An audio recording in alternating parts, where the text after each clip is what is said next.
أعوذ بالله من الشيطان الرجيم.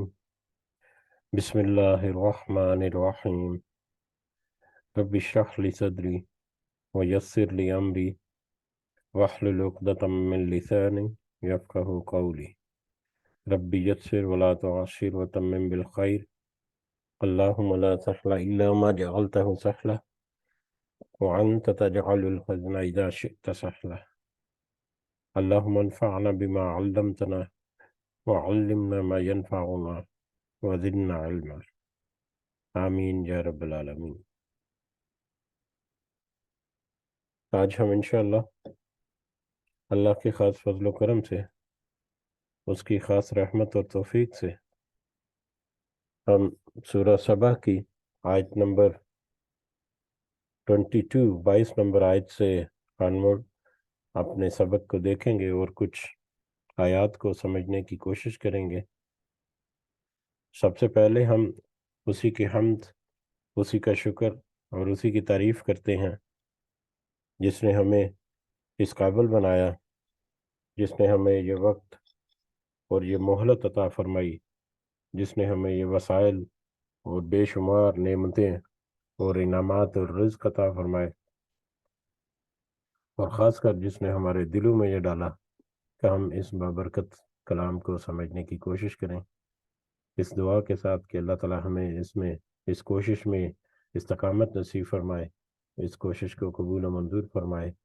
اس کے ذریعے سے اللہ تعالی ہمیں اپنے ساتھیوں کی اصلاح کرنے کی توفیق عطا فرمائے، اور دنیا کے ساتھ ساتھ اللہ تعالی ہمیں آخرت کی کامیابی بھی عطا فرمائے. آمین یا رب العالمین. آج کا سبق آیت نمبر 22 سے شروع ہوگا، لیکن اس سے پہلے پچھلی مجلس کی جو کچھ آیات جن کو ہم نے دیکھا تو اس کا ترجمہ ایک دفعہ دہراتے ہیں. وہ تھی آیت نمبر 15 سے لے کر آیت نمبر 21 تک، جس میں اللہ تعالیٰ نے فرمایا، قوم سبا کے لیے اپنی بستیوں میں اللہ کی نشانی تھی. ان کے دائیں بائیں 2 باغ تھے. ہم نے ان کو حکم دیا تھا کہ اپنے رب کی دی ہوئی روزی کھاؤ اور اس کا شکر ادا کرو. یہ عمدہ شہر اور وہ بخشنے والا رب ہے. لیکن انہوں نے روگردانی کی تو ہم نے ان پر پرزور کے سیلاب یا زور کا سیلاب کا پانی بھیج دیا، اور ہم نے ان کے ہرے بھرے باغوں کے بدلے 2 ایسے باغ بنا دیے جو بدمزہ میووں والے اور بکثرت جھاؤ اور کچھ بیری کے درختوں والے تھے.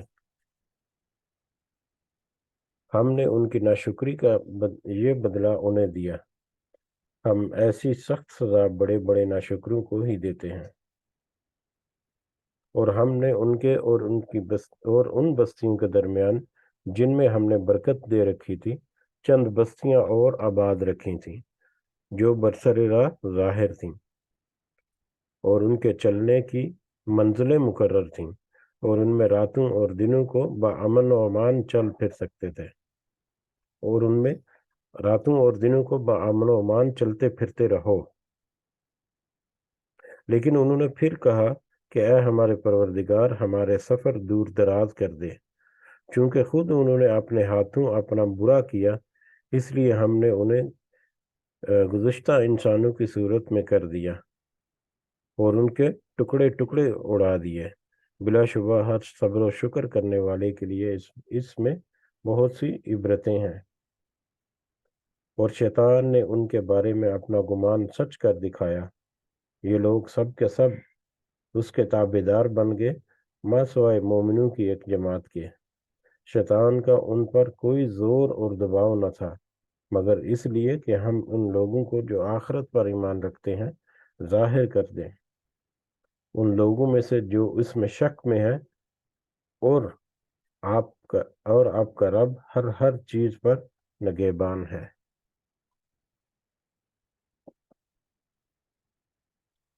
یہ پچھلے سبق کی آیات جن میں ہم نے سورہ سبا کے بارے میں ملکہ سبا، قوم سبا کے بارے میں جس میں ہم نے کچھ تفصیل جو ہے وہ سمجھنے کی کوشش کی. اور اس میں اہم نقطہ کہ اللہ تعالیٰ نے اس قوم سبا کو بہت ہی وسعت، بہت ہی خوشحالی اور بہت ہی آسودگی عطا فرمائی، اور اس کے ساتھ ساتھ ان تک یہ پیغام بھی پہنچا دیا کہ جس نے تمہیں یہ آسودگی اور یہ خوشحالی عطا فرمائی ہے، اس اللہ کی عبادت کرو اور اس کا شکر گزار بنو، اس کی ناشکری مت کرو۔ لیکن انہوں نے ناشکری کی، اس ناشکری کی پاداش میں، اس ناشکری کی سزا کے طور پر اللہ تعالیٰ نے اس پوری قوم کو، اس پوری سلطنت کو ایک بڑے سیلاب سے دوچار کر کے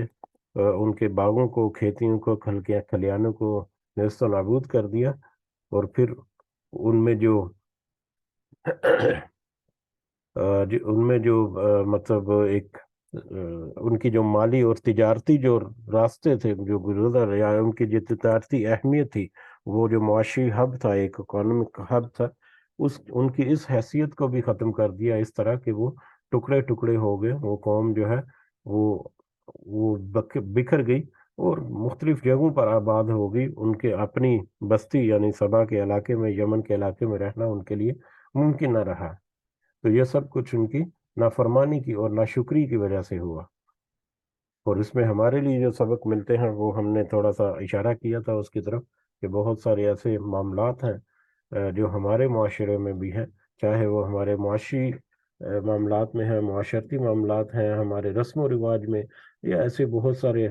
چیزیں جو ہیں جن میں اللہ تعالیٰ نے ہمیں بہت ساری آسودگی دی ہوئی، لیکن ہم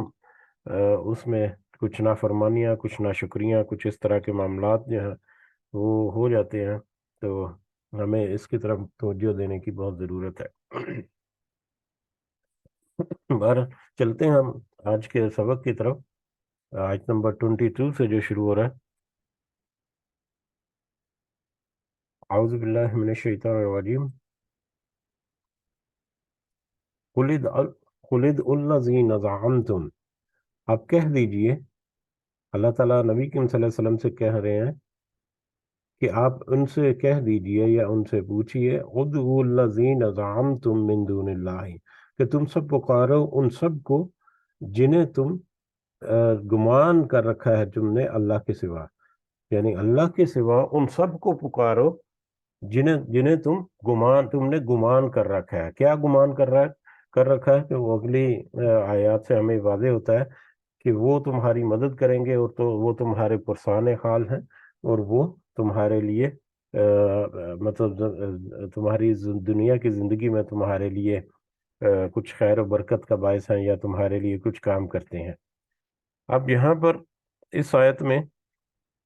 یا جو موضوع جو شروع ہوا ہے وہ شرک کے متعلقہ ہے، اور شرک کا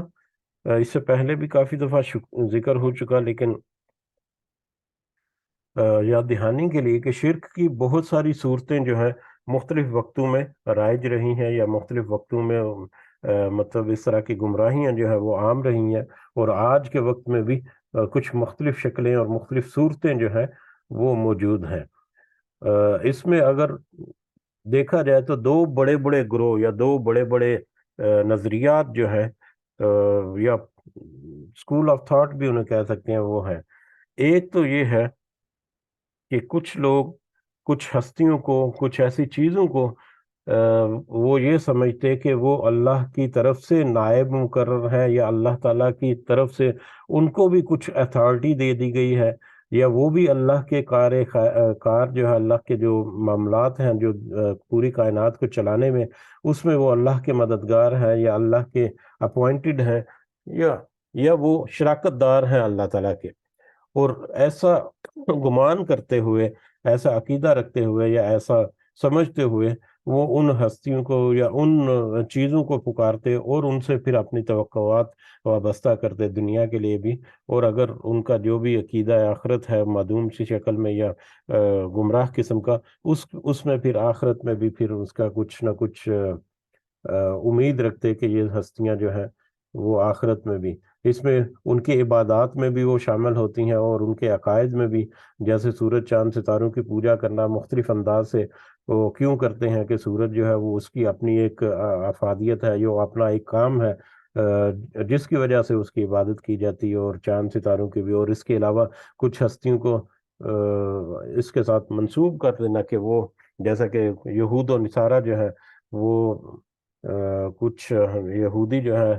وہ حضرت عزیر علیہ السلام کو، اور نصارہ عیسائی جو ہے وہ حضرت عیسیٰ علیہ السلام کو اللہ کا بیٹا گردان کر یا تصور کر کے ان کی بھی ساتھ عبادت کرنا، اس طرح کے معاملات. تو ایک تو شرک کا گروپ جو ہے، یا شرک کا ایک جو پہلو ہے وہ یہ ہے. دوسرا پہلو یہ ہے کہ ان کی نظر میں یا ان کے خیال میں کچھ ہستیاں یا کچھ بزرگ یا کچھ ولی یا کچھ ایسے عظیم الشان لوگ پہلے گزرے ہیں جن سے اللہ تعالیٰ بے پناہ محبت کرتا ہے، اور جن کی کوئی بات کو وہ ٹال نہیں سکتا. اور ان کے خیال میں وہ جو ان ہستیوں سے منسوب ہو جاتے ہیں، جو ان ہستیوں سے پیار کرتے ہیں، یا جو ان ہستیوں کی طرف اپنی پکارتے ہیں اپنی حاجات، یا جو ان ہستیوں سے کچھ توقعات وابستہ رکھتے ہیں، تو وہ ہستیاں جو ہے ان کی محبت کے صلے میں، یا ان کے ساتھ لگاؤ، یا ان کے لیے محبت رکھنے کے صلے میں، وہ پھر اللہ تعالیٰ سے دعا کرتے ہیں، یا ایک اللہ تعالیٰ سے پھر وہ فرمائش کرتے ہیں کہ یہ میرا بندہ، یہ جو بندہ ہے یہ مجھ سے محبت کرتا ہے، اور مطلب اس طرح سے اس کو جو بخش دے. اور پھر اللہ تعالیٰ ان کی جو فرمائش ہے یا ان کی جو سفارش ہے اس کو رد نہیں کرے گا، اور پھر اللہ تعالیٰ ان کی اس سفارش کے بدلے میں ان کو آسودگی دے گا، دنیا میں بھی اور آخرت میں بھی. تو اس طرح کے دو ایک بڑے بڑے جو گروپس ہیں وہ ہمیں پتہ چلتے ہیں، اور یہ دونوں ہی گروپ جو ہے ڈائریکٹلی انڈائریکٹلی کسی نہ کسی شکل میں آج بھی موجود ہیں. اور انتہائی افسوس کے ساتھ کہ ان میں سے بہت سارے معاملات جو ہے وہ ہمارے مسلمان جو گروہ ہے ہمارا، اس میں بھی کچھ مختلف انداز سے ہمارے اندر بھی مطلب کھبے ہوئے ہیں یا چبھے ہوئے ہیں، جن کو نکال کر کانٹے کی طرح چبھے ہوئے ہیں، جو کہ ایک بہت بڑا ناسور ہے. جن کو سوچ سمجھ کر نکال کر ہمیں اپنے عقیدوں سے، اپنے جو روحانی معاملات ہیں ان سے باہر نکالنے کی بہت ضرورت ہے. بہرحال وہ بھی ایک الگ سے ٹاپک ہے، وہ کون کون سے معاملات ہیں. لیکن اگر ہم موضوع کی طرف واپس آئیں تو کچھ جھلک ہمیں ملے گی اسی طرح کے معاملات کی، اور پھر ان کے ساتھ پھر کیا ہے یا کیا معاملات ہیں اس کے بارے میں ہم دیکھتے ہیں کہ یہ آیات ہمیں کیا کہتی ہیں یا کیا ہمیں نصیحت کرتی ہیں کہ ذرا سوچو اور سمجھو، اور اپنے ارد گرد اور اپنے گریبان میں جھانکو اور دیکھو کہ مشرک لوگوں کے کیا معاملات تھے، اور ان میں کوئی ایسا معاملہ تمہارے اندر یا تمہارے ساتھیوں میں، تمہارے ارد گرد لوگوں میں اگر ہے تو اس کو بھی کلیئر کرو، اور جہاں تک ممکن ہو پھر وہ جو واضح الفاظ میں جو شرک کرتے ہیں یا جو اللہ کے انکار کرتے ہیں ان تک بھی یہ پیغام پہنچا دو. بہرحال واپس آتے ہیں اپنے سبق کی طرف، دوبارہ شروع کرتے ہیں. اعوذ باللہ من الشیطان الرجیم. قل ادعوا الذین زعمتم من دون اللہ، آپ کہہ دیجئے کہ تم سب پکارو ان اللہ کے سوا جن سے تم گمان رکھتے ہو، ذرا ان کو پکار کر دیکھو کہ کیا وہ تمہاری بات کو سنتے ہیں. پکارنا دعا کرنا، یہ پکارنا جو ہے یہ مدد کے لیے ہے، اپنی حاجات کی مطلب حصول کے لیے، اپنی خواہشات کے حصول کے لیے یا مدد کے لیے. تو ان ہستیوں کو اگر تم پکار سکتے ہو جن سے تم نے اللہ کے سوا کو گمان کر رکھے ہیں، کوئی امیدیں وابستہ کر رکھی ہیں کہ وہ تمہاری مدد کرتے ہیں یا وہ تمہارے کچھ کام آئیں گے، ذرا ان کو پکار کر تو دیکھ لو. اور پھر اگر تم ان کے سارے میں کچھ گمان رکھتے ہو تو پھر یہ یاد رکھو، لا یملکون مثقال ذرہ، نہیں وہ سب اختیار رکھتے ذرہ برابر بھی. اب اس میں ایک پہلو تو یہ ہے کہ اللہ تعالیٰ نے یہاں تک کہا کہ ان کو تم پکار سکتے ہو تو پکارو، اگر تم ان سے گمان رکھتے ہو تو پکار کر دیکھ لو کہ وہ کیسا گمان، تمہارا گمان جو ہے وہ کیا سچ ہے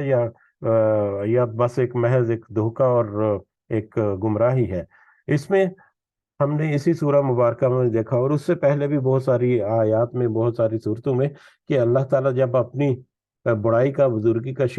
ذکر کرتا ہے اور اس کے ساتھ یہ دعوت دیتا ہے توحید کی کہ صرف ایک اللہ کی عبادت کرو، تو اس کے ساتھ کچھ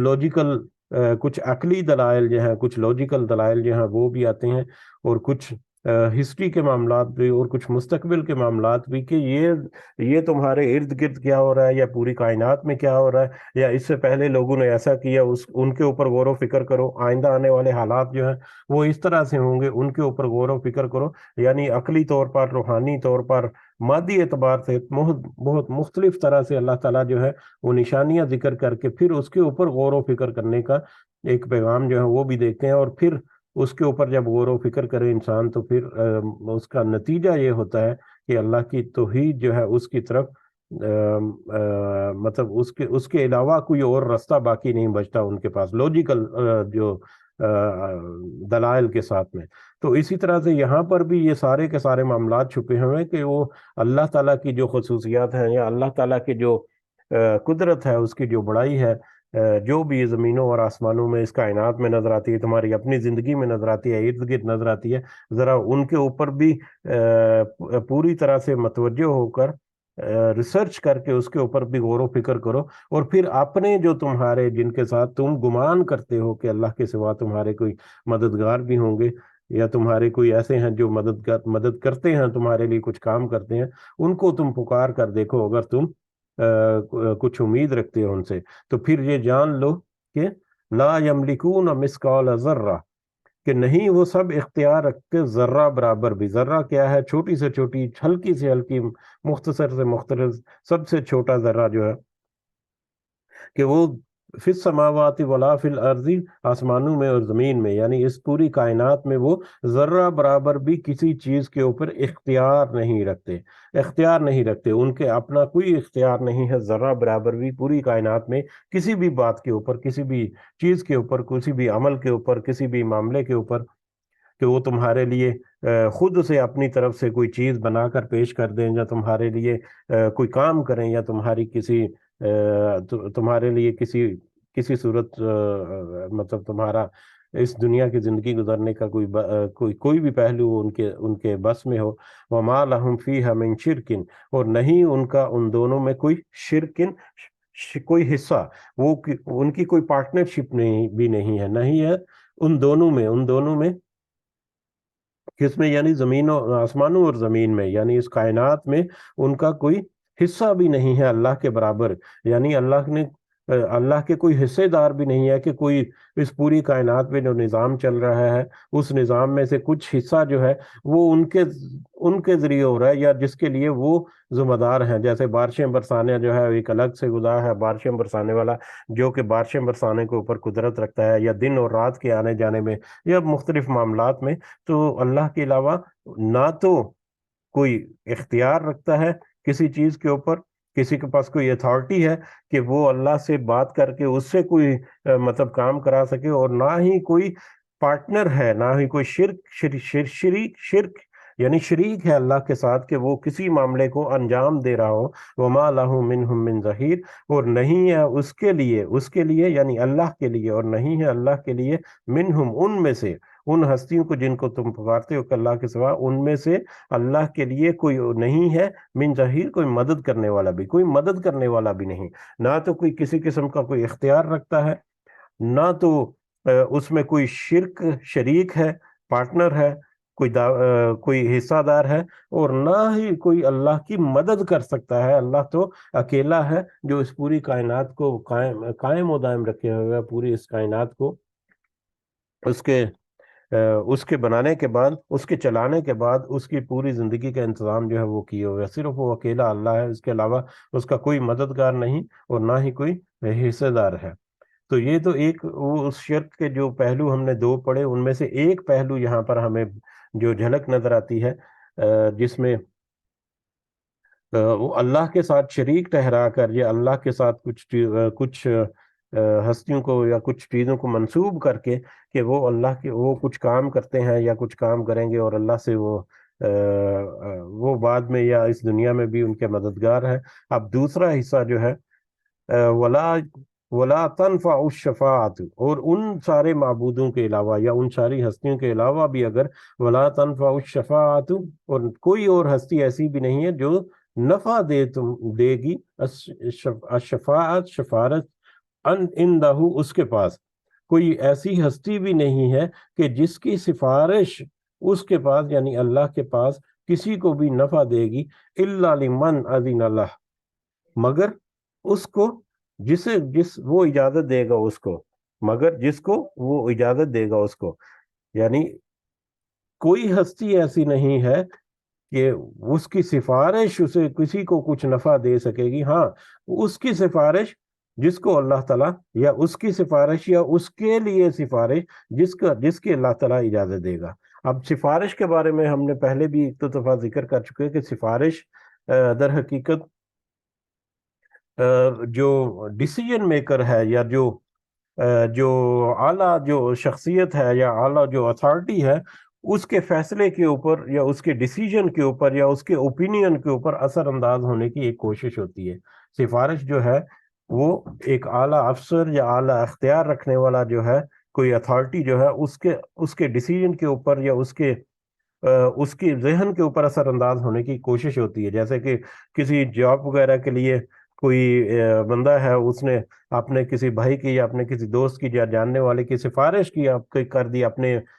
مینیجر کو کہ سر یہ بندہ جو ہے یہ ایک بڑا قابل ہے، یہ کوالیفائڈ ہے، یہ اس کی کوالیفیکیشن ہے، یہ ڈگری ہے، یہ وہ ہے، ایکسپیرینس بھی اچھا ہے، تو آپ دیکھیں اس کو چانس دے دیں۔ تو اب وہ جو مالک ہے یا مدیر جو ہے، مینیجر جو ہے، وہ اس کی بات جو ہے، جو سفارش کرنے والی کی بات جو ہے اس کے اوپر کچھ نہ کچھ اثر رکھتی ہے، یا کچھ نہ کچھ اس کے ڈیسیجن کے اوپر، یا کچھ نہ کچھ اس کے ذہن کے اوپر اس کا اثر ہوگا کہ یہ میرا بڑا ایک لائل امپلائی ہے، بڑا کمپنی کا احساس کرنے والا بندہ ہے، اور یہ بندہ جو ہے یہ اپنے اس دوست کو یا اس ساتھی کو مطلب لے کر آ رہا ہے، تو ہو سکتا ہے کہ وہ ساتھی بھی جو ہے وہ بھی مطلب اسی طرح سے لائل ہو اور اسی طرح سے کام کرنے والا ہو۔ تو یہ دنیا کے معاملات میں ہم اگر جب دیکھیں تو سفارش کرنے جب کی جاتی ہے تو جو اتھارٹی ہے اس کے اوپر اثر انداز ہونے کی کوشش کی جائے۔ اب وہ اتھارٹی جو ہے، دنیاوی اتھارٹی جو ہے، اس کو سفارش کرنے والا جو ہے اس کا پورا کردار، اس کے پورے اعمال، اس کا دل اور اس کا زبان جو ہے اس میں کیا فرق ہے، دنیا کے سارے معاملات جو ہے وہ اس کے سامنے نہیں ہوتے۔ اس کے سامنے کچھ ظاہری وجود جو ہوتا ہے، کوئی 5 7 8 گھنٹے جو اس کے سامنے جاب کرتا ہے، جو اس کے ساتھ کمیونیکیشن ہے، جو اس کے ساتھ جو کوارڈینیشن ہے، صرف انہی معاملات میں کچھ تھوڑی بہت اس کی سوجھ بوجھ ہوتی ہے۔ اس کے علاوہ جو سفارش کر رہا ہے اس کے بارے میں مزید تفصیلات جو ہیں وہ نہیں ہوتی۔ زیادہ تر جو ہے معاملات میں وہ اس سے اوجھل ہی ہوتے ہیں سارے معاملات۔ اور اسی طرح سے جس کی سفارش کی جا رہی ہے، جو کہ جاب چاہتا ہے، یا جو کہ جس کو لانے کے لیے اس نے سفارش کی، اس کے بارے میں بھی وہ کچھ نہیں جانتا وہ اتھارٹی۔ لیکن جب اللہ کا میٹر آتا ہے تو اللہ تعالیٰ تو اس کو بھی خوب اچھی طرح سے جانتا ہے، جو کہ سفارش کرے گا یا کرتا ہے، یا جس کو سفارش کے لیے اللہ تعالیٰ اجازت دے گا کہ یہ بندہ کیسا تھا، اس کا عمل کیسا تھا، اس کا عقیدہ کیسا تھا، اس کے اپنے پوری دنیا کی زندگی کے دوران اس کے کیسے معاملات رہے، اور جس کی سفارش کی جا رہی ہے اس کے بارے میں بھی وہ خوب اچھی طرح سے جاننے والا، خوب اچھی طرح سے، کیونکہ وہی خالق ہے، وہی مالک ہے، تو اسی کے مطلب زیر علم سارا کچھ ہوا۔ تو لہٰذا وہاں پر سفارش کرنے والا یا جس کی سفارش کی جائے، وہ دونوں کے دونوں جو ہے وہ پوری طرح سے اللہ کے سامنے ایکسپوزڈ ہیں، اس میں کسی قسم کا کوئی ڈھکا چھپا معاملہ نہیں۔ ہاں، ان کی کچھ صالحین یا کچھ انبیاء جو ہیں، رسول جو ہیں، ان کو سفارش کا موقع دے گا اللہ تعالیٰ، شفاعت کا موقع دے گا، لیکن وہ بھی کس کے لیے شفاعت کرنی ہے وہ اللہ تعالیٰ کے حکم سے ہوگی، کب شفاعت کرنی ہے وہ بھی اللہ تعالیٰ کے حکم سے ہوگی۔ تو یہ سارا معاملہ جو ہے یہ سارا کا سارا بریکٹس میں ہے۔ کوئی اس دنیا کے معاملات میں بہت سارے ایسے کلیم کیے جاتے ہیں کہ فلاں ہستی یا فلاں بزرگ یا فلاں پیر اور فلاں پتہ نہیں کون سے ولی جو ہے وہ اس قدر گمراہ کن عقائد گڑے چاہ چکے ہیں کہ وہ معاذ اللہ کہ اگر کوئی ان سے اپنی محبت منسوب کر لے یا ان سے مرید بن جائے تو وہ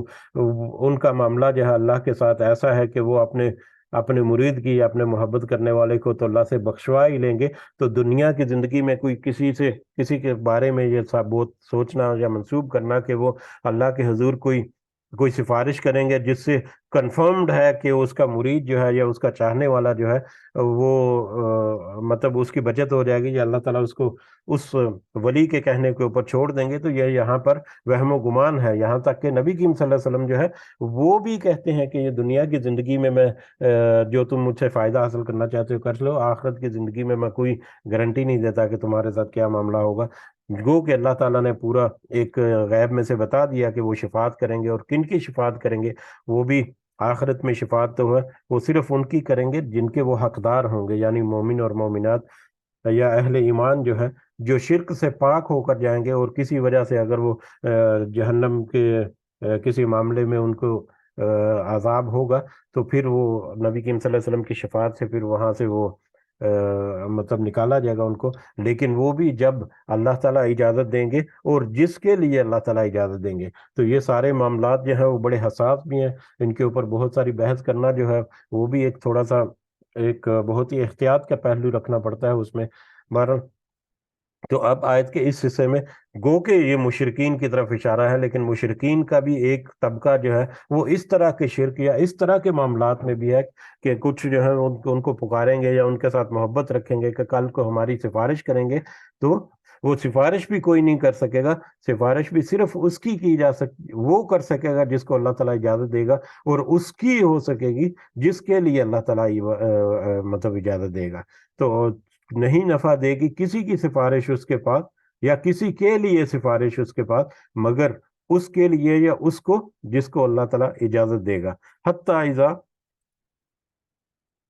اذا فزع، یہاں تک کہ جب گھبراہٹ دور کر دی جاتی ہے، عن قلوبہم، ان کے دلوں سے، قالو، تو وہ کہتے ہیں، یہاں تک کہ جب گھبراہٹ دور کر دی جاتی ہے ان کے دلوں سے، تو وہ کہتے ہیں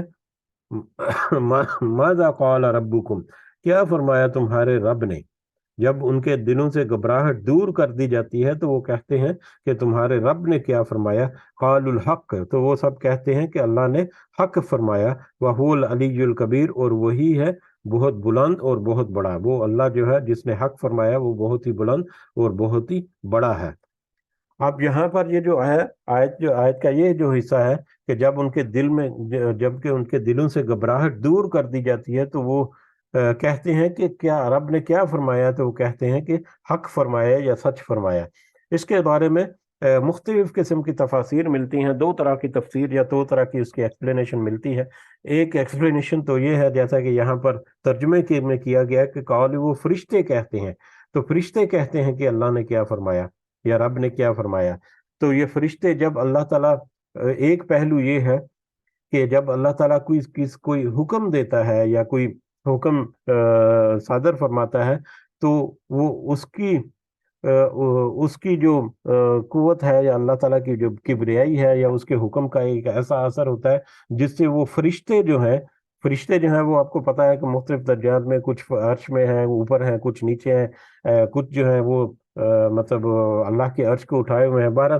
جو فرشتے جو ہیں وہ اس قدر ان کے اوپر اثر ہوتا ہے اللہ کے اس حکم کا کہ وہ غشی کھا جاتے ہیں، وہ مطلب ان کے اوپر غشی جو ہے وہ طاری ہو جاتی ہے، اور جب ان کے اوپر سے، ان کے دلوں سے یہ گھبراہٹ دور کر دی جاتی ہے، جب ان کے اوپر سے غشی کا جو اثر ہے وہ زائل جب ہوتا ہے، تو پھر وہ نیچے والے فرشتے اوپر والے فرشتوں سے پوچھتے ہیں کہ تمہارے رب نے کیا فرمایا یا تمہارے رب نے کیا حکم دیا۔ تو وہ فرشتے اوپر والے جو ہیں وہ کہتے ہیں کہ اللہ تعالیٰ نے جو بھی کہا وہ حق کہا، وہ سچ کہا، اور وہی سب سے بڑا اور وہی بلند ہے۔ ایک پہلو تو یہ ہے۔ دوسرا پہلو جو ہے وہ کچھ تفاسیر میں ملتا ہے، جو کہ پچھلی آیت کا پچھلا حصہ جو ہے، جس میں سفارش کرنے والا اور جس کی سفارش کی جاتی ہے، یہ دو افراد یا دو گروہ کہہ لیں، یہ دو افراد ہیں، یہ ان کے بارے میں ہے۔ یہ مولانا مودودی نے اس کے بارے میں روشنی ڈالی ہے کہ وہ دونوں جو افراد ہیں، جو سفارش کرنے والا اور جس کی سفارش کی جاتی ہے۔ اب جس کی سفارش، یہ تو طے ہے کہ اللہ تعالیٰ ہی اجازت دے گا کہ کون سفارش کرے گا، شفاعت کرے گا، اور کس کی سفارش کی جائے گی۔ تو اب یہ دونوں جو ہیں وہ وہاں پر مطلب حاضر ہوں گے، اور سفارش کرنے والا جو ہے، جو سفارش کرے گا، شفاعت کرے گا، وہ اللہ کے حضور حاضر ہوگا، اور جو سفارش، جس کی سفارش کی جا رہی ہے، وہ بھی وہیں پر پیچھے کہیں ہوگا، مطلب قطار میں یا اللہ کے حضور۔ تو وہاں پر دونوں ہی، سفارش کرنے والا جو ہے اور جس کی سفارش کی جاتی، دونوں کے دلوں میں گھبراہٹ ہوگی۔ کہ میں سفارش کرنے جا رہا ہوں، وہ کہ امید ہے کہ اللہ تعالیٰ سفارش کو قبول کرے گا یا نہیں کرے گا، یا کیا معاملات ہوگا۔ اور جس کی سفارش کی جاتی ہے، کیونکہ وہ تو پہلے ہی بڑا مطلب پر امید ہوگا، یا بڑا وہ بے چین ہوگا کہ میرا یہ معاملہ جو ہے وہ درست ہو جائے، اللہ تعالیٰ میرے بارے میں کوئی اچھا فیصلہ یا کوئی آسانی والا فیصلہ، یا اپنے فضل و کرم جو ہے وہ میرے اوپر، اپنی رحمت جو ہے وہ مجھے عنایت فرما دے۔ تو دونوں ہی، جو سفارش کرے گا اور جس کی سفارش کی جا رہی ہے، دونوں ہی وہاں پر ایک گھبراہٹ کے عمل میں ہوں گے۔ اور جب اللہ تعالیٰ اپنا فیصلہ صادر فرمائے گا کہ ہاں ٹھیک ہے، سفارش کو جب وہ قبول فرمائے گا، جب اللہ تعالیٰ نے اجازت دی کسی کو، ہاں تم سفارش کر سکتے ہو اور اس کی سفارش کر سکتے ہو، تو اس کا مطلب ہے کہ اللہ تعالیٰ جو ہے وہ اس سفارش کو قبول بھی فرمائیں گے۔ اور جب اس سفارش کو اللہ تعالیٰ قبول فرمائیں گے کہ ان دونوں کے دلوں کی گھبراہٹ جو ہے وہ کچھ کم ہو جائے گی، اور جس کی سفارش کی جا رہی ہے وہ جو سفارش کرنے والا ہے اس سے پوچھے گا کہ اللہ تعالیٰ نے میرے بارے میں کیا حکم کیا، کیا آپ نے جو میری سفارش کی تھی اس کو اللہ تعالیٰ نے قبول کیا؟ تو وہ پھر واپس جواب دے گا کہ ہاں اللہ تعالیٰ نے اس سفارش کو قبول کر لیا، اللہ تعالیٰ نے سچ کہا یا حق کہا، تو وہی بلند ہے اور وہی بڑا ہے۔ تو اس طرح سے دونوں کے دلوں کی گھبراہٹ جو ہے وہ بھی دور ہوگی، واللہ عالم بالصواب۔ یہ دونوں پہلو جو ہیں وہ مجھے تفاسیر میں ملے ہیں، جو کہ میں نے ذکر کر دیے۔ دونوں کے دونوں جو ہیں وہ ہو سکتے ہیں کہ کس طرح سے وہاں پر سفارش کرنے والا اور جو جس کی سفارش کی گئی ہے، وہ دونوں اس وقت تک، جب تک کہ اللہ تعالیٰ اپنا حکم یا اپنا فیصلہ صادر نہیں فرمائیں گے، دونوں ہی گھبراہٹ کا شکار ہوں گے، یا دونوں ہی ایک امید کا صرف ہوں گے۔ اور جب ان کو اللہ تعالیٰ حکم فرما دے گا تو پھر وہ یقین میں مطلب آ جائیں گے۔ کل، آپ کہہ دیجئے، من یرزقکم من السماوات والارض، کون ہے جو رزق دیتا ہے تمہیں آسمانوں اور زمین سے؟ اب یہ پھر اللہ تعالیٰ کہہ رہے ہیں نبی کریم صلی اللہ علیہ وسلم سے کہ اب ان مشرک لوگوں سے کہہ دیجئے یا ان سے پوچھئے کہ کون ہے جو تمہیں آسمانوں اور زمین سے یعنی اس کائنات سے تمہیں رزق عطا فرماتا ہے۔ اس کائنات سے انسان جو ہے مختلف طرح سے رزق جو ہے حاصل کر رہا ہے، اللہ تعالیٰ کی انعامات جو ہے وہ اس کی بارش ہو رہی ہے اس پوری کائنات سے، اس کے رہنے کا ٹھکانہ، اس کی زندگی کا بسر کرنے کی جتنی ضروریات ہیں وہ ساری کی ساری اس کائنات سے جو اس کو مل رہی ہیں۔ تو ذرا ان سے پوچھئے۔ اب شرک کرنے والے جو مشرک ہیں، ان سے پہلے بھی، اس سے پہلے تین چار ایک دو دفعہ ذکر ہوا کہ ان میں وہ اللہ کا تعارف جو ہے وہ ان کے ساتھ تھا کہ اللہ کون ہے، لیکن اس کے ساتھ کچھ شریک ٹھہرانے کے معاملات میں، شرک کے معاملات میں وہ گمراہی کا شکار تھے۔ اس کے علاوہ وہ اس چیز پر بھی کچھ بلیو رکھتے تھے کہ یہ پوری کائنات جو ہے اس کی تخلیق کرنے والا وہی اللہ ہے، اس کے علاوہ یہ پوری کائنات سے رزق عطا کرنے والا وہی اللہ ہے، جیسے بارشیں جو ہے وہ بھی ایسی اللہ کے حکم سے ہی برستی ہیں، یا اس طرح کے دیگر معاملات میں دن اور رات کا آنا جانا۔ تو جب اس طرح کے سوال لاجیکل، جن کا ان کو بھی پتا ہے، تو وہ جب ان سے بات کی جائے تو اس کا جواب دینے میں وہ کتراتے، اس کا جواب دینے میں وہ کتراتے تھے کہ اگر ہم نے اس کا جواب ہاں میں دے دیا کہ ہاں تو یہ تو اللہ ہی ہے جو رزق دیتا ہے، یا اللہ ہی ہے جس کے جو کہ بارش برساتا ہے، یا جو زمین سے اس طرح سے نباتات اگاتا ہے، تو اگر تو وہ ہاں کا جواب دے دیں، یا اگر وہ اپنے اس عقیدے کو دہرا دیں کہ ہاں یہ اللہ ہی ہے، تو پھر تو ان کا اپنا جو پورا شرک کا معاملہ یا جو سارا ان کے معاملات ہیں وہ ویک پڑ جائیں۔ تو لہٰذا ایسی باتوں کا وہ جواب نہیں دیتے تھے، ایسی باتوں کے اوپر وہ پھر ہاں نہیں کر سکتے تھے کہ اس سے ان کے اپنا جو معاملات ہیں اس کے اوپر ضرب لگتی، اور نہ نہیں کر سکتے تھے کہ ان کے اپنے ہی لوگ ان کے خلاف ہو جائیں گے کہ ہمارا عقیدہ تو یہ ہے کہ وہ صرف اللہ ہی ہے جو سارا کچھ کر سکتا ہے، ان کے ساتھ جو کچھ شریک ہیں وہ تو اللہ کی مددگار ہیں یا اللہ کے ساتھ سفارش کرنے والے ہیں۔ تو یہ اس طرح کی سچویشن جہاں پر اللہ تعالیٰ نے پیش کر دی کہ آپ ان سے پوچھئے ذرا، یا ان سے کہیے کہ کون ہے جو تمہیں آسمانوں اور زمین سے رزق عطا فرماتا ہے؟ تو پھر اس کا جواب جو ہے وہ نہیں دیں گے۔ کیوں نہیں دیں گے؟ یہ اس کی ریزن ابھی ہم نے دیکھ لی کہ اگر وہ جواب دیتے ہیں تو وہ پکڑے جائیں گے کہ ہاں اگر اللہ کرتا ہے تو پھر مانو کہ اللہ کے سوا کوئی اور معبود نہیں، اور اگر وہ کہتے ہیں کہ اللہ نہیں کرتا تو پھر ان کے اپنا جو ان کے باپ دادوں سے چلا آ رہا ہے عقیدہ اس کے اوپر ضرب پڑتی ہے۔ تو بہرحال آپ ان سے پوچھئے ذرا کہ آسمانوں اور زمین سے کون ہے جو ان کو رزق دیتا ہے، نوازتا ہے، انعامات کرتا ہے؟ قل اللہ، جب وہ کوئی جواب نہیں دیں گے یا جواب دے ہی نہیں پائیں گے تو پھر قل اللہ، آپ کہہ دیجئے یا ان کے اوپر واضح کر دیجیے کہ ٹھیک ہے تم جواب نہیں دینا چاہتے تو میں جواب دیتا ہوں. آپ ان سے کہہ دیجیے کہ یہ تو اللہ ہی ہے جو تمہیں اس پوری کائنات سے رزق عطا فرماتا ہے کسی بھی طرح سے. وَإِنَّ اور بے شک ہم او ایاکم یا تم. آپ ان سے یہ بھی کہہ دیجئے نا. اب یہ آیت کا دوسرا حصہ جو ہے وہ ان سے یہ بھی کہہ دیجئے وَإِنَّ او ایاکم اور بے شک ہم یا تم لعلی ہدن یقیناً ہدایت پر ہے او فی ضلال مبین یا کھلی گمراہی میں ہے. اور ان سے یہ بھی کہہ دیجئے کہ تم یا ہم دو گروہ ہیں. تم یا تمہارا گروہ جو شرک کرنے والے مشرک لوگ جو ہیں یہ سارے کے سارے کافر لوگ جو اللہ کی توحید کا اللہ کی وحدانیت کا انکار کرنے والے وہ سارا گروہ. اور ہم سے مراد نبی کریم صلی اللہ علیہ وسلم اور ان کے پیروکار جو ہیں یا جتنے مومن اور مومنات جو ہیں سارے مومنین کا گروہ. یہ دونوں گروہ اب ان کو کہہ دیجئے. اب اس آیت کے اس حصے میں اور اگلی آیت میں بڑا خوبصورت ایک انداز بیان ہے, ایک بڑا دلیل سے بھرا ہوا, جو کہ ہم دیکھتے ہیں کہ ایک یونیورسل لا کے طور پر یا مطلب پوری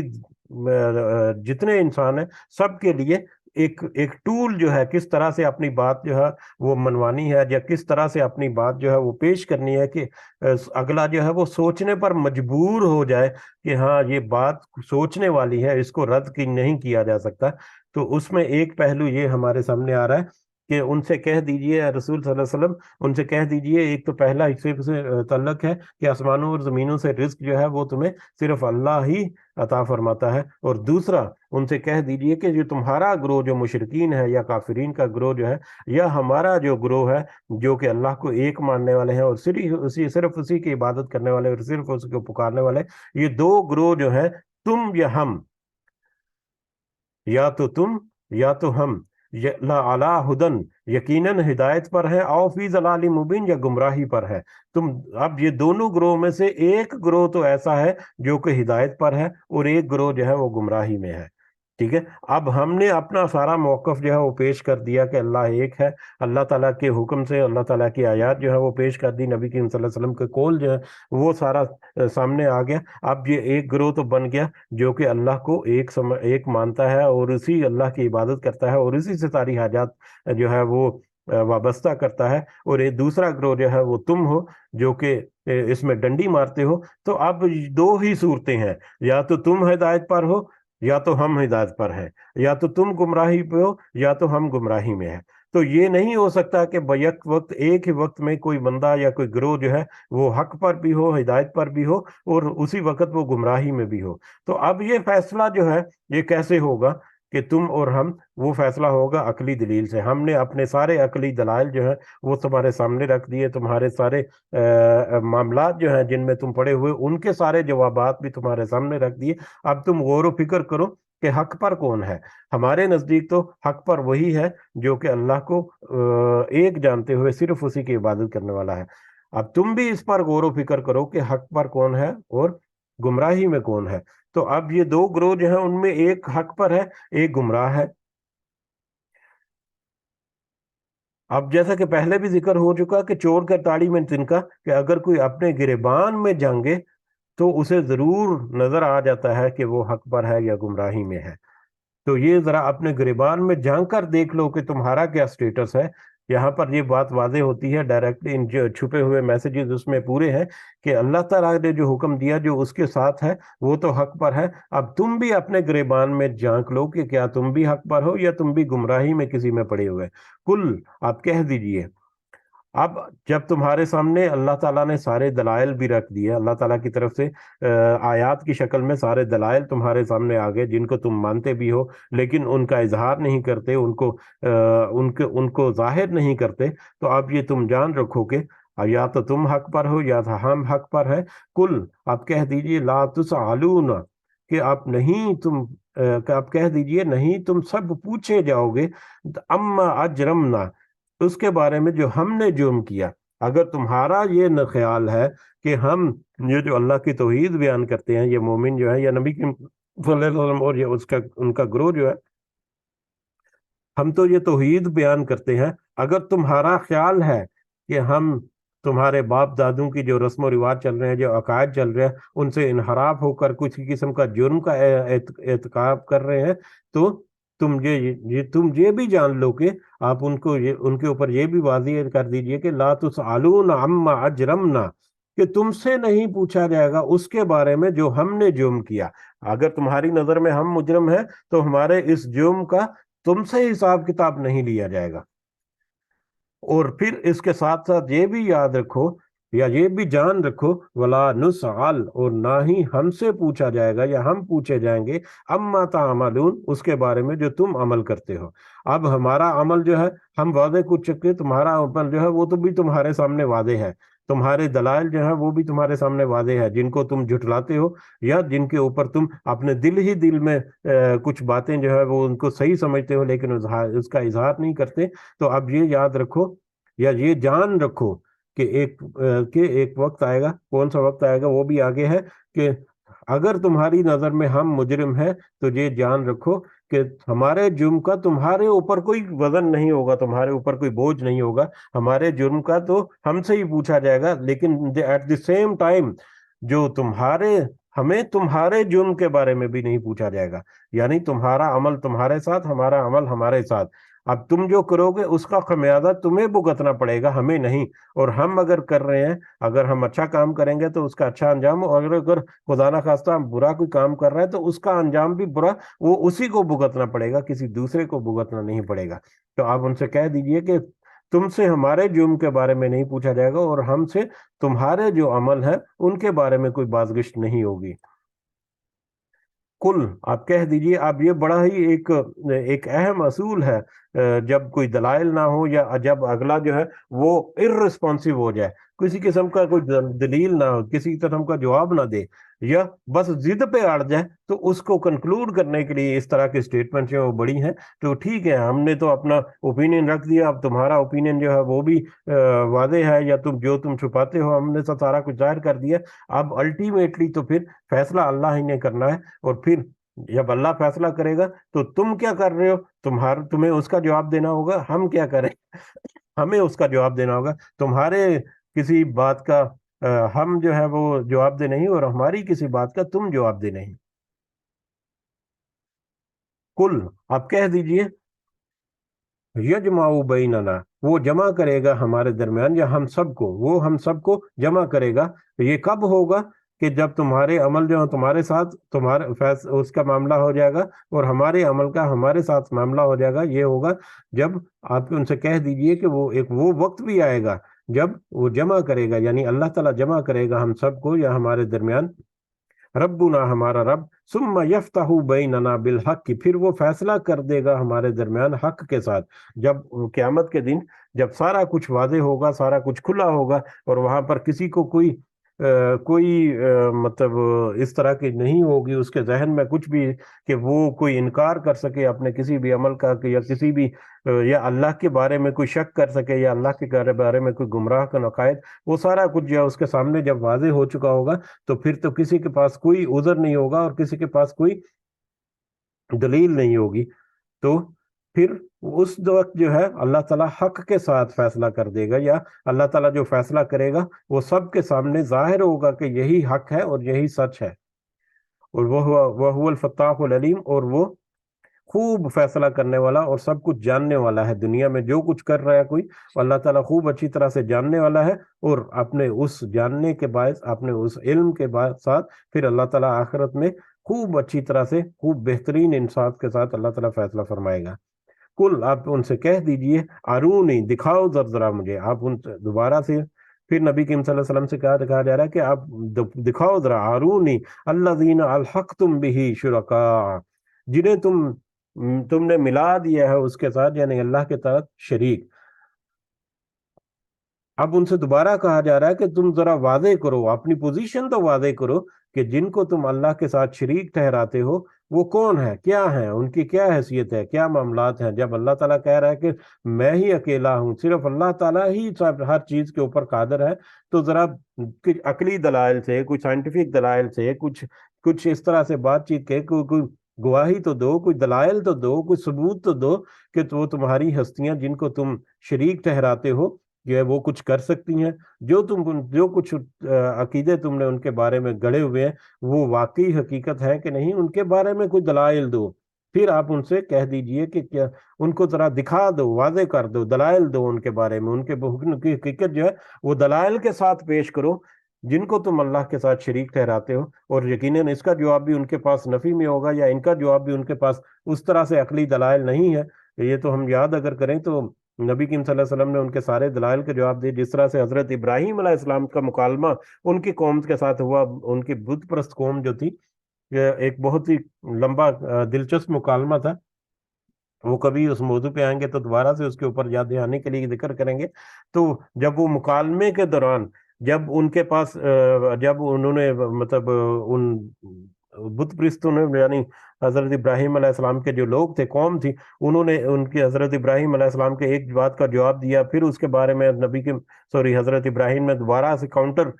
ٹیکل کیا اس کو، پھر واپس جب ان کے پاس دلائل ختم ہو گئے تو پھر وہ ضد پر اڑ گئے، پھر وہ ہٹ درمی پر اڑ گئے، پھر انہوں نے دھمکیاں دینی شروع کر دی حضرت ابراہیم علیہ السلام کو۔ اسی طرح سے حضرت موسیٰ علیہ السلام کے ساتھ ہوا، اسی طرح سے دوسرے نبیوں کے ساتھ بھی ہوا، اسی طرح سے نبی کریم صلی اللہ علیہ وسلم کا بھی معاملہ ہے کہ اب جب ان کے پاس عقلی دلائل ختم ہے تو پھر وہ اڑ گئے ہیں، اب وہ ضد پر آ گئے ہیں، اب پھر وہ مخالفت شروع کر دی انہوں نے، مخالفت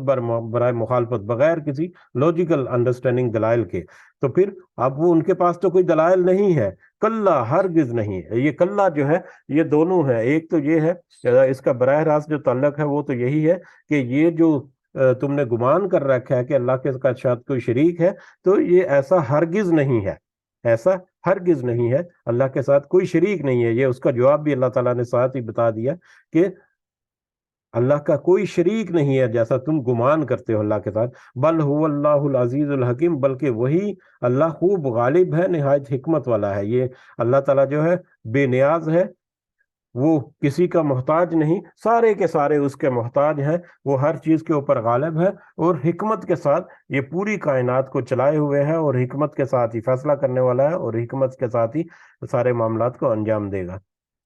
وما ارسلناک، اور نہیں ہم نے بھیجا، آپ نبی کریم صلی اللہ علیہ وسلم کی طرف اشارہ ہے کہ ہم نے نہیں بھیجا آپ کو الا کافہ، مگر یہ کہ تمام کے تمام للناس، لوگوں کے لیے آپ کو نہیں بھیجا ہم نے، مگر یا آپ کو ہم نے اس لیے بھیجا کہ تمام کے تمام انسانوں کے لیے بشیرن، آپ خوشخبری دینے والے بن گئے، وہ نذیرن، اور ڈرانے والے۔ آپ کو تو صرف اور صرف بشیر، بشارت دینے والے، اور نذیر، ڈرانے والے، وارننگ دینے والے، الرٹ کرنے والا بنا کر بھیجا۔ اب یہاں پر پہلی آیات میں ہم نے دیکھا کہ سارے دلائل جو ہے وہ رکھ دیا، سارا کچھ ہم نے رکھ دیا، اور پھر ہم نے ایک یہ بھی دیکھا کہ اب تم اگر نہیں مانتے تو پھر یہ جان لو کہ تمہارا معاملہ تمہارے ساتھ، ہمارا معاملہ ہمارے ساتھ، ایک وقت آئے گا جب اللہ ہمارے درمیان فیصلہ کر دے گا، اور اس وقت تمہارے پاس کوئی عذر باقی نہیں رہے گا۔ اب تو تم مخالفت کر رہے ہو، اس وقت تو تمہارے ہاتھ میں کچھ بھی نہیں ہوگا۔ اور یہ دیکھ لو کہ یہ سارا کچھ واضح کر دیا اللہ تعالیٰ نے۔ اللہ تعالیٰ نے اگر تم ایمان لے کر آتے ہو اور اس کے ساتھ پھر عمل صالح بھی کرتے ہو، تو پھر اللہ تعالیٰ نے بہت ساری بشارتیں نبی کریم صلی اللہ علیہ وسلم کے ذریعے سے تمہارے تک پہنچا دیں، خوشخبریاں تمہارے پہنچا دیں، دنیا میں بھی اور خاص کر آخرت کے معاملات میں۔ اور اگر تم نہیں مانتے تو پھر اللہ تعالیٰ نے تمہیں پوری وارننگز دے دی، پورا الرٹ کر دیا، پوری طرح سے سمجھا دیا کہ آج تم یہ کر رہے ہو تو کل کو قیامت کے دن تمہارا کیا انجام ہوگا، اس کے بارے میں بھی غور و فکر کر لو۔ تو ہم نے تو آپ صلی اللہ علیہ وسلم کو ڈرانے والا اور خوشخبری دینے والا بنا کر بھیجا، سب انسانوں کے لیے، سب کے لیے، یعنی اس میں وہ مومنین بھی شامل آ جاتے ہیں، اور مشرکین اور کافرین اور ہر طرح کے لوگ جو ہیں، پوری بنی نوع انسان کے لیے اللہ تعالیٰ نے نبی کریم صلی اللہ علیہ وسلم کو ڈرانے والا اور خوشخبری دینے والا بنا کر بھیج دیا۔ وَلَٰكِنَّ أَكْثَرَ النَّاسِ لَا يَعْلَمُونَ، اور اکثر ان میں سے نہیں جانتے، اکثر ان میں سے نہیں جانتے، یا اکثر ان میں سے جانتے بوجھتے اس کے اوپر عمل نہیں کرتے، یا اس کو اگنور کر دیتے ہیں۔ علم کے بارے میں دوبارہ سے کہ جاننے سے مراد یہ نہیں کہ مطلب کسی کو مطلب کوئی پڑھا لکھا ہو، کوئی عالم ہونے کے لیے، بلکہ عالم تو وہ ہے، یا جاننے والا وہ ہے جو اس کے پاس کوئی انفارمیشن ہے، جو بھی اس کے پاس کوئی دلائل ہے، یا لاجکس اس کے پاس جتنی بھی ہیں، ان لاجکس کو وہ اپنے اوپر اپلائی کرے، اپنے اوپر وہ امپلیمنٹ کرے، وہ صحیح معنوں میں عالم ہوتا ہے۔ اس کا بڑا آسان تھا مفہوم جو ہم سمجھ سکتے ہیں ہمارے اپنے معاشروں میں اگر دیکھیں تو ایک دو بڑے گروہ جو ہیں، ایک گروہ جو ہے وہ عالم جن کو ہم عالم کہتے ہیں، جن کو مولوی بھی کہہ سکتے ہیں، عالم بھی کہہ سکتے ہیں، عالم دین بھی کہہ سکتے ہیں، جو دین کے اوپر صحیح معنوں میں عمل کرنے والے ہیں۔ اب وہ دین کے اوپر اس میں سے بیشتر چیزیں جو بھی اب علماء کے پاس جو علم ہے یا جو ان کے پاس انفارمیشن ہے یا ان کے پاس جو نالج ہے، وہی نالج جو ہے دوسرے لوگوں کے پاس بھی ہے، عام لوگوں کے پاس بھی ہے، ٹھیک ہے، جو کاروبار کرتے ہیں، جو یہ دوسرے، لیکن وہ علم جو ہے یا جو وہ انفارمیشن ہے یا جو نالج ہے جو ان کے پاس ہے، اس کو وہ زیادہ توجہ نہیں دیتے، اس کو وہ پسے پش ڈال دیا ہوا، اس کو انہوں نے بیک اپ میں رکھا ہوا ہے، کوئی توجہ نہیں۔ لیکن عالم حضرات جو ہے، مبلغ حضرات جو ہے، جو علم جن کے پاس ہے، اس کے اوپر وہ پریکٹیکلی عمل بھی کرنے والے ہیں، تو صحیح معنوں میں عالم تو وہی ہے۔ تو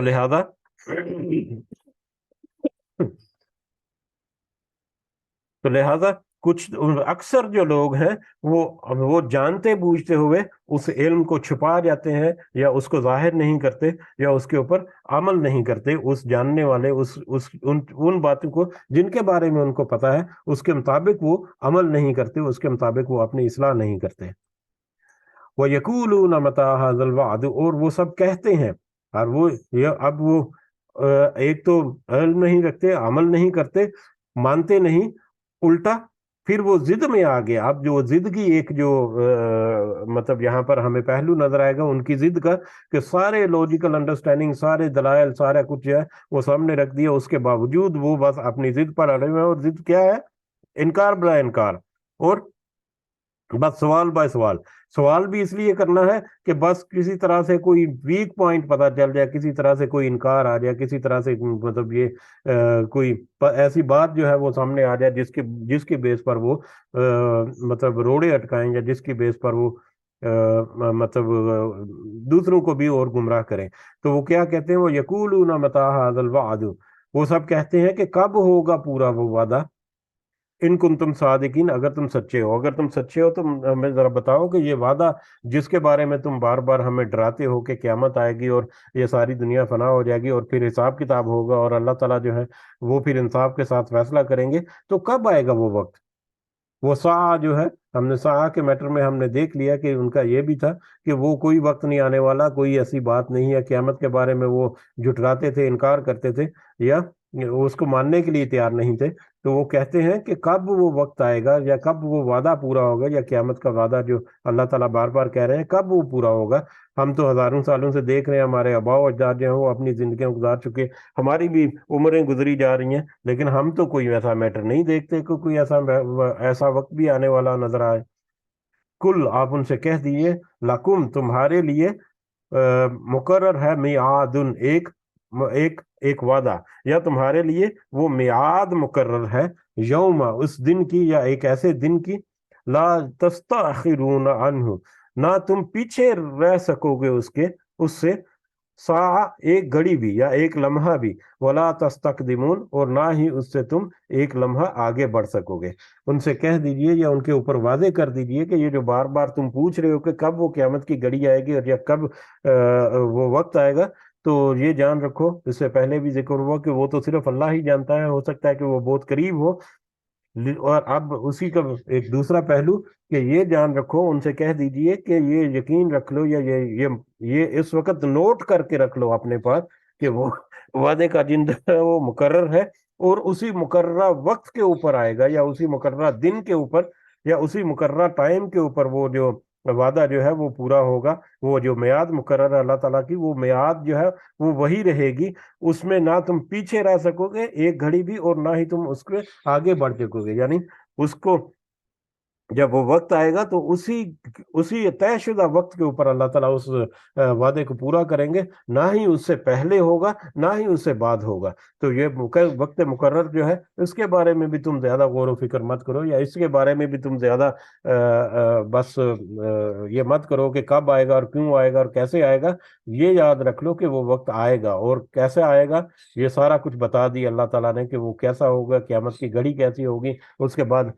مومن جو ہے ان کا کیا حالت ہوگی اور کیا انجام ہوگا، اور مشرک جو ہے ان کی حالت کیا ہوگی اور ان کا انجام کیا ہوگا، یہ سارا کچھ ہوگا اس مقررہ وقت کے اوپر، جو کہ ایک دن آ کر رہے گا، جس میں کوئی تاخیر بھی نہیں ہوگی اور جس میں کوئی تقدیم بھی نہیں ہوگی، نہ تو وہ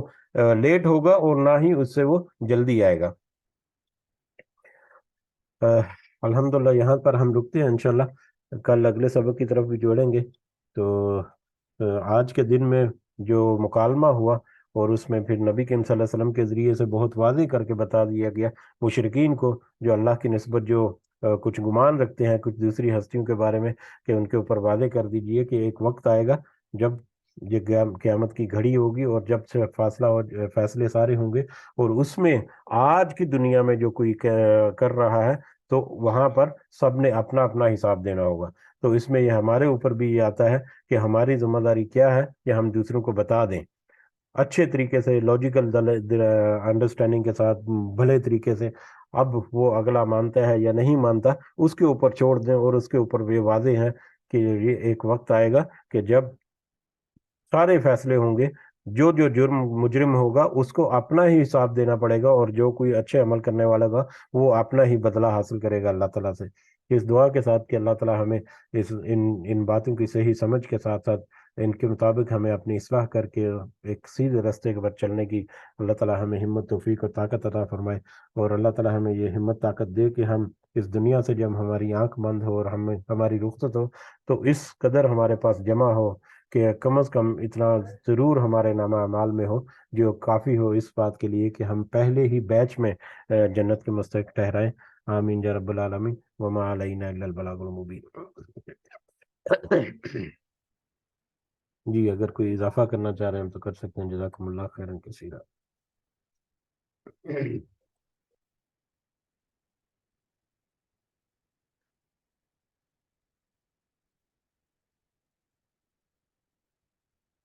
جی اختتام کی طرف بڑھتے ہیں، وقت بھی آج کافی ہو گیا۔ اللہ تعالیٰ سے دعا ہے کہ اللہ تعالیٰ ہماری اس کوشش کو قبول فرمائے، ہمارا یہ جو وقت جو ہم تھوڑا بہت صرف کرتے ہیں، اور اللہ تعالیٰ اس میں برکت بھی ڈالے، اور اس کی ہماری اس کوشش میں اللہ تعالیٰ دنیا اور آخرت کی جو اپنی خاص فضل و کرم ہے وہ ہمارے ساتھ رکھے، ہمیں دنیا میں بھی اور آخرت میں بھی سرخرو فرمائے۔ رب ارحمہما کما ربیانی صغیرہ، رب ارحمہما کما ربیانی صغیرہ، رب ارحمہما کما ربیانی صغیرہ، ربنا آتنا فی الدنیا حسنہ وفی الآخرۃ حسنہ وقنا عذاب النار، ربنا ظلمنا انفسنا وان لم تغفر لنا وترحمنا لنكونن من الخاسرین، ربنا تقبل منا انک انت السمیع العلیم وتب علینا انک انت التواب الرحیم۔ سبحان ربک رب العزۃ عما یصفون، وسلام علی المرسلین والحمد للہ رب العالمین۔ سبحانک اللہم وبحمدک، اشہد ان لا الہ الا انت، استغفرک واتوب الیک۔ جزاکم اللہ خیرا کثیرا۔ السلام علیکم ورحمۃ اللہ وبرکاتہ۔